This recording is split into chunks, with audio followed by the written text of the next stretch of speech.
Muchas gracias, Jordi. Bien, comparto pantalla, espero que se vea correctamente y hago uso de mis 15 minutos. Bien, la primera cuestión que se me planteó cuando se me pidió por parte del organizador de estos debates, Jordi Jiménez,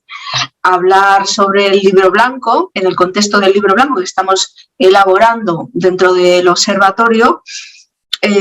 fue bien que es un libro blanco, porque esta era justamente el centro de la intervención, ¿no? Has de explicar que es un libro blanco. Y esta es la primera dificultad, que es saber qué es un libro blanco, qué libro blanco queremos hacer y cómo deberíamos hacerlo para que sea eficaz, sea útil socialmente y podamos sacar un provecho general de ello, ¿no? Bien, entonces, esto es lo que voy a intentar hacer, es decir, a partir de esta idea, intentar desarrollar cuáles son los factores que deberíamos tener en cuenta y que constituyen el background, ¿no? que ha de considerarse dentro del libro, a qué debe orientarse, con qué debemos contar y qué es lo que en definitiva debemos hacer. La primera cuestión ya en parte la ha avanzado Jordi Jiménez, porque ya ha introducido no solo la idea de lo que debe ser un libro blanco, sino también cuál es el objetivo de este libro blanco, del que estamos desarrollando en el observatorio de los sistemas europeos de previsión social complementaria. Aún así, intento definir la idea a fin de dar también una mejor construcción a nuestro libro, valga la redundancia, que está en construcción, ¿no? Ya tenemos una parte realizada y sin duda estos debates forman parte de esa construcción y están ayudando, como todos los intervinientes verán reflejado en su momento, a su elaboración, porque sus ideas ya están incluidas. En un libro blanco en realidad no tiene una definición más allá de la definición lingüística de la Real Academia de la Lengua Española. Y que lo refiere a un instrumento que no es exactamente lo que nosotros pretendemos, porque lo define como un instrumento gubernamental para informar a órganos legislativos y en general a la opinión pública. Aparte de esto, existen también otros conceptos implícitos, puesto que, insisto, no existe una definición oficial del libro blanco, que podemos extraer sobre todo de las líneas de los distintos libros elaborados en el ámbito de la Unión Europea. Al final, lo que nos interesa, podemos decir que este libro ha de ser un libro de líneas maestras, que recoja un estado diagnóstico de situación, que haga un análisis del marco legal, que también realice una serie de propuestas, orientaciones o recomendaciones, lo que incluye pues, un modelo DAFO, un modelo también de análisis de los pros y contras de cada una de las ideas o propuestas, a fin de valorar su viabilidad legal, social y económica. Debe estar abierto a la mayor especificación que su desarrollo y ejecución puedan requerir de todos los agentes que van a ser los implicados al fin y al cabo en su desarrollo, en su ejecución, y por supuesto debe contener, como así ya está ocurriendo, y este debate, este ciclo de debates es buena muestra de ello, las consultas previas, lo que en el ámbito de la Unión Europea podíamos conceptuar como libro verde, ¿no? Todas las consultas, el diálogo y la interactuación con todos los agentes implicados, de manera que al final ha de ser un documento técnico, pero también un documento de consenso que recoja ese diálogo. ¿Por qué un libro blanco sobre previsión complementaria en Cataluña? Pues es una cuestión que creo que también ha avanzado Jordi Jiménez, pero quería simplemente destacar estas ideas, que es una oportunidad para desarrollar no solo las líneas de la revisión del Pacto de Toledo y de los instrumentos legales que actualmente están en construcción y a los que me referiré después en el ámbito de Cataluña, aprovechando todo este tejido y la gran tradición de las mutualidades de previsión social complementaria en Cataluña. Es también, añado, una oportunidad para mejorar la brecha de género en las pensiones, aunque dentro de la legislación estatal se haga una llamada a la existencia de esta brecha y a la necesidad de corregir y de aumentar la solidaridad y reforzar la mejora de las situaciones de aquellos que se encuentran más desfavorecidos. Es una oportunidad en el marco no obligatorio, sino en el marco complementario también, para igualar o para compensar esas situaciones. Después veremos qué propuestas se podrían hacer al respecto. Y los objetivos, como ya se han anunciado, se van a centrar más dentro de este libro en los sistemas de empleo, por lo tanto en el diálogo social y la oportunidad que brinda la concertación y la negociación colectiva, tomando como referencia el modelo vasco, pero también utilizando otros modelos europeos de referencia que, como ya se ha indicado, parten de una concepción muy distinta a la nuestra, al sistema español, en cuanto que el sistema es per se mixto, y no se regula en condiciones de voluntariedad, como ocurre con el artículo 41 de nuestra Constitución, cuando define el sistema de la seguridad social y la previsión social complementaria, a la que llama voluntaria. Pretendemos hacer unas propuestas, unas directrices, insisto, no solo nuestras por parte del equipo de trabajo, sino evidentemente aunando todas las ideas que se están trasladando en estos debates, y también a través de otra serie de entrevistas, encuentros y otro tipo de interacciones que lo permitan, porque al final ha de ser un documento de consenso. ¿Y qué debemos considerar? ¿Qué entendemos que hay que considerar como base de este libro? Todo este marco al que me refiero, marco social, marco institucional, marco legal, ya está digamos, casi redactado, por lo cual nos centramos ya dentro del libro en esa serie de propuestas y también en el análisis de situación del que debemos partir. Bien, el marco legal es fundamental, no solo porque yo sea jurista, sino porque es el que determina, por un lado, las bases y, por otro lado, los límites a los que se puede llegar en las propuestas que se puedan hacer a efectos de su ulterior desarrollo. En este marco legal hay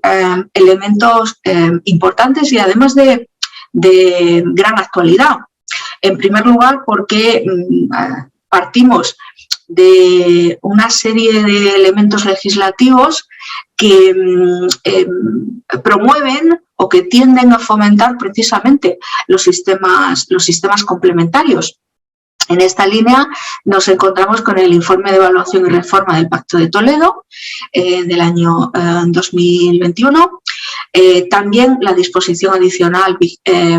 40 de la Ley de Presupuestos Generales del Estado del año 2021, es decir, la ley aprobada en el año 2020, que incentivaba o que hacía esta llamada al desarrollo de los sistemas complementarios y, por tanto, una llamada a la negociación colectiva en esta materia, pero también al impulso público. Y, por otra parte, porque contamos con un proyecto de ley de garantía del poder adquisitivo de las pensiones que incide directamente en esta materia. Por otra parte, el anteproyecto de ley reguladora de los fondos de pensiones, del que ya se habló, y su opinión también ha sido recogida en la redacción de este libro por parte de la presidenta de UNESPA en la sesión pasada, creo recordar que fue la pasada, que hace o crea un modelo de fondos de pensiones públicos y que es relevante para lo que nos interesa, en tanto que, por un lado, tiene aspectos criticables que son los que han llevado a su rechazo inicial por parte de sindicatos y a esta crítica por parte, como decía, de UNESPA, y por otro lado, porque incide en una cuestión relevante desde el punto de vista de las mutualidades en Cataluña, en cuanto que les da entrada a la gestión de estos fondos de pensiones públicas. Insisto, esto es un anteproyecto que está pendiente de concertación social, puesto que se ha priorizado el elemento anterior, el proyecto de ley de garantía del poder adquisitivo de las pensiones, por lo cual, a partir de este momento, creo que está abierta la posibilidad de comenzar a negociar qué va a suceder con este anteproyecto de ley, por lo que refiere a la opinión de los agentes sociales. Por otro lado, hay que considerar, como se ha citado en este proyecto de ley de garantía de poder adquisitivo de las pensiones, la sustitución del factor de sostenibilidad de las pensiones por un nuevo factor de equilibrio intergeneracional que sin duda va a tener un impacto muy claro en las propuestas que debamos hacer, en tanto que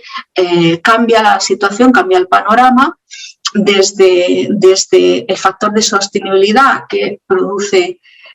producía una reducción de las pensiones a este otro nuevo factor que va a suponer un cambio en el plazo de 10 años, de 2023 a 2032, en cuanto que supone un incremento de las cotizaciones actuales, es decir, de los cotizantes actuales. Por lo tanto, hay que valorar este cambio, en qué medida, desde un punto de vista social, puede generar una u otra tendencia o cómo impactará en todos los interesados en el desarrollo de planes y fondos de pensiones en particular, esta novedad legislativa. En esta misma línea también el proyecto de ley de presupuestos generales del Estado introduce para el año 2022 unos cambios que incentivan los planes colectivos, también la fiscalidad, y desincentivan el tercer pilar,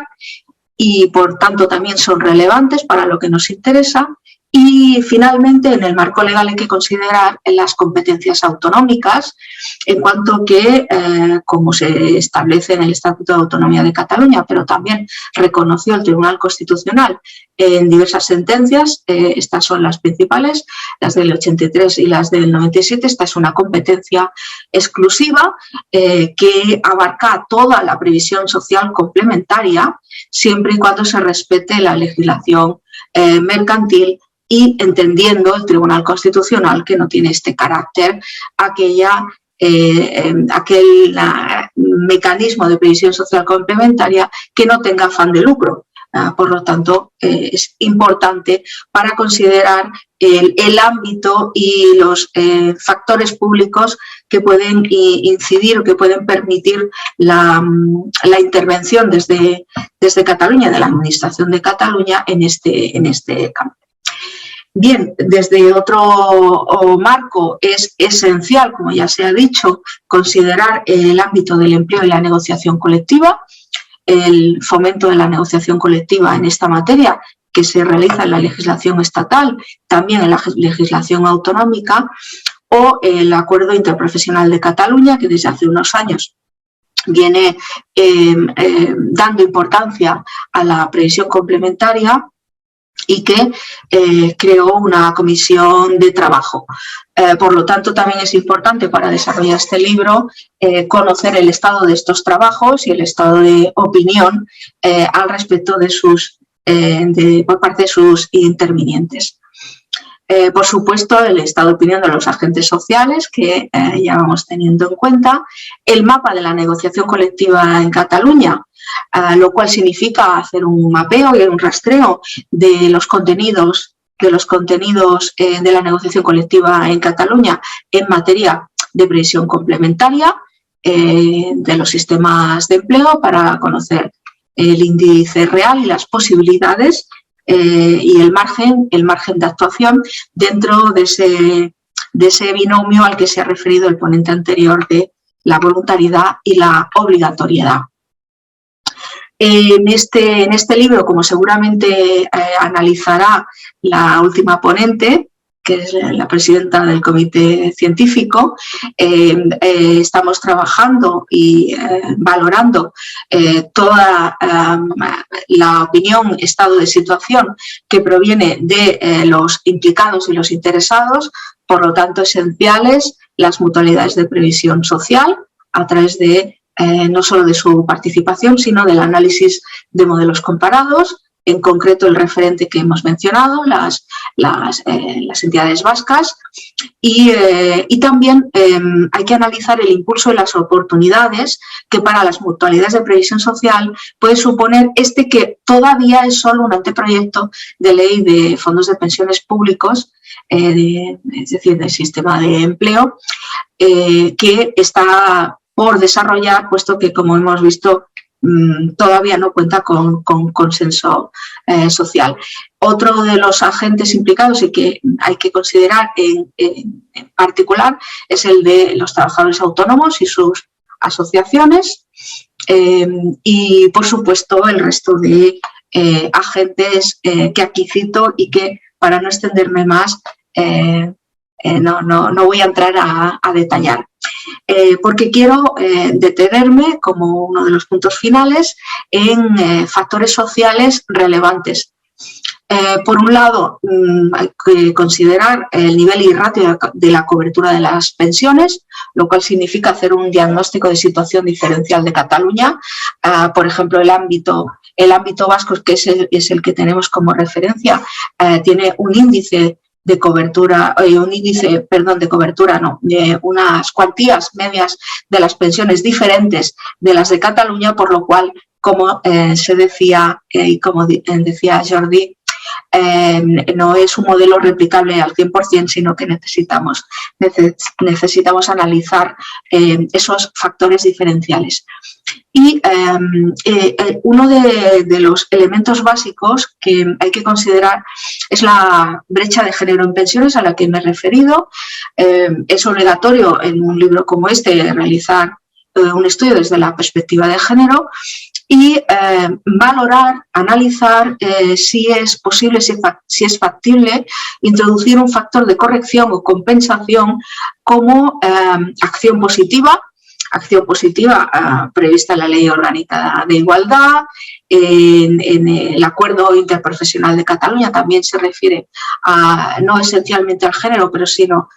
a ese factor de... Pilar, perdona, te quedan 2 minutos, ¿eh? Sí, no te preocupes, estoy al final. Y también el informe de evaluación y reforma del Pacto de Toledo habla de un modelo con fórmulas específicas de apoyo a salarios más bajos y a carreras profesionales más vulnerables. Este es el caso de las mujeres que además se ven afectadas por la brecha salarial. Por eso, en los trabajos de este libro hay que valorar la introducción de este posible factor de corrección o compensación y su compatibilidad con la doctrina del Tribunal Constitucional. Y como no queda tiempo, no analizaré en qué sentido. Y finalmente, debemos hacer un análisis del nivel de cobertura que se propone, es decir, si se trata de un nivel espejo del sistema de pensiones actual o de introducir otros mecanismos de protección social adicionales y de valorar las correlaciones, las relaciones entre el segundo pilar y el tercer pilar y qué relaciones deben tener en este libro y en las propuestas que hagamos. Sobre el libro, su índice, su estructura, creo que después también hablará Mercè. Y simplemente entonces indicaré que trabaja sobre el principio de la interdisciplinariedad, la descentralización, el diálogo con expertos interesados, como ya hemos visto, y que incluye las áreas jurídico-laborales, la economía, sociología, el ámbito actorial, la formación y, por supuesto, la perspectiva de género. Y aquí les dejo el índice propuesto del libro y pido disculpas si me he excedido en algún minuto y agradezco a todos los asistentes y panelistas su atención. Muchas gracias.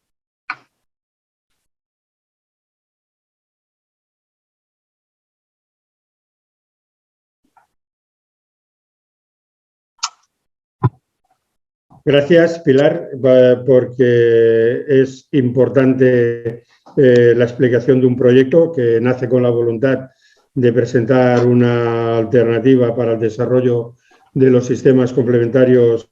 en Cataluña, aprovechando la experiencia de otros lugares como Euskadi y la propia realidad catalana, tanto en lo competencial como en la tradición mutualista. Y simplemente decir que efectivamente la elaboración y presentación de los resultados del libro blanco ha de entenderse como una oportunidad